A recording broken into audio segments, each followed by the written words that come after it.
Hi, my name is Jeremy Collier, and I'm a former foster youth out of Claremont County. I spent 7 years in the foster care system where I went through 3 different homes. In each home, I faced different challenges and obstacles. In my last home, I faced physical abuse from my foster care siblings. And when I turned 18 in 2008, I was actually kicked out of my home while I was still in high school. I didn't know what to do at the time, but I still made it through and was able to graduate. I had to move in with my biological father and my grandfather, which was not a good situation at the time. I still pushed through and made it to college that fall and ended up graduating in 2012. Ever since graduating with my bachelor's degree, I felt it was my duty to fight for others that have gone through similar challenges and gone through the foster care system and had these setbacks, these obstacles, and have faced some of the abuse that I did. And one thing that I went through even before entering foster care was a lack of trust. You don't trust your parents when you're being abused, but you don't know who to reach out to either. Even in care, when you have a caseworker and they're working for you, they're also working for the foster parents at times, and that can build or hold a lack of trust. So it makes it hard to bring up instances of abuse that I encountered in my last foster home to a caseworker when they're not working solely for me. And because of this is one reason I strongly support the need for an ombudsman office in the state of Ohio. I've traveled and listened and talked to other former foster youth throughout the nation.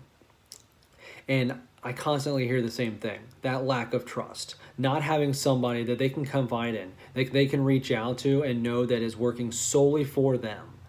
They don't want somebody who has that double-sided discussion. You hear your experience, what you're going through, but then they also want to hear it from the foster parent's side and only the foster parent's side after that. In one instance that really rings out to me is I had a cousin who actually was being sexually abused by a neighbor. He was holding her in a basement for hours at a time. When she brought it up to her parents, they didn't believe her. They said, he's such a nice guy, he wouldn't do that. He would never harm a child. Yet it was happening. It wasn't until years later that that man was caught. My cousin went through many years of trauma knowing that her parents didn't believe her, but she also didn't feel like she could reach out to anybody. This same story I heard countless times when talking to other foster youth about how their experiences weren't believed. They didn't have somebody that they could trust and talk to that would fight for them and also listen to their story and investigate it further without the fear of retribution from their foster parents or their actual parents. I believe that an ombudsman office would really give some of that trust that foster youth lack back to them. They would know that there's somebody working independently and unbiased solely for their betterment. I believe that this doesn't have to just be solely for foster youth. There's so many other home environments that can be considered. It could be living with your biological parents, kinship care, respite care, and also even group homes. There are so many situations where people don't have that trust and they don't have those resources to reach out to investigate the concerns and the abuse that they're going through.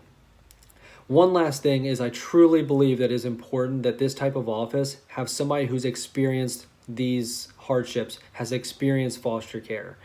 They can speak to both sides of it. They can understand where these people are coming from and in these experiences and the changes that might need to be made, but also understand the office side and know the inner workings and can communicate both sides. I'm asking that we really take a hard look at this and fight for having an ombudsman's office in Ohio. Many other states have done this in many different ways, but we are falling behind.